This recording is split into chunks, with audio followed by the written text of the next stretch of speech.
మధుర రారాజు, మహాక్రూరుడు కంసుడు.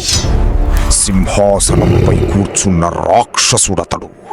అతని ప్రతి అడుగులోనూ అహంకారం, ప్రతి చూపులోనూ దారుణమైన క్రూరత్వం కనిపిస్తాయి. నీ మరణం నీ చెల్లెలి 8వ సంతానం చేతిలో ఉంది. భయం అతన్ని మరింత క్రూరుడిగా మార్చింది.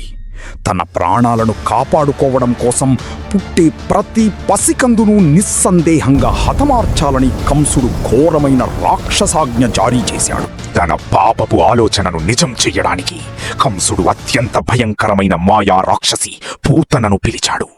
కళ్ళు చెదిరే అందం, దాని వెనుక ప్రాణాలు తీసే క్రూరత్వం, అంతులేని మాయలు తెలిసిన పూతన ఒక అందమైన మహిళగా వేషం మార్చుకుని కృష్ణుడి కోసం గోకులంలోకి అడుగుపెట్టింది.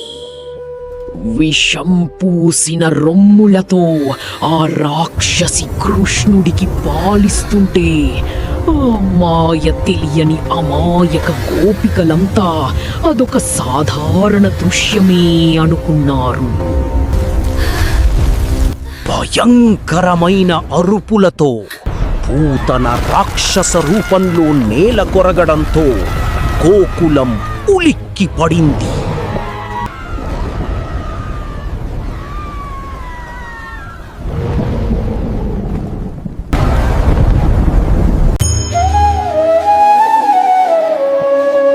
ఆ రోజు నుండి గోకులంలో చిన్న కృష్ణుడు సాధారణ బాలుడు కాదని అందరికీ అర్థమైంది. ఈ నీతి, చెడుకు ఎప్పటికైనా శిక్ష తప్పదు. అమాయకత్వం వెనుక కూడా గొప్ప శక్తి ఉండొచ్చు.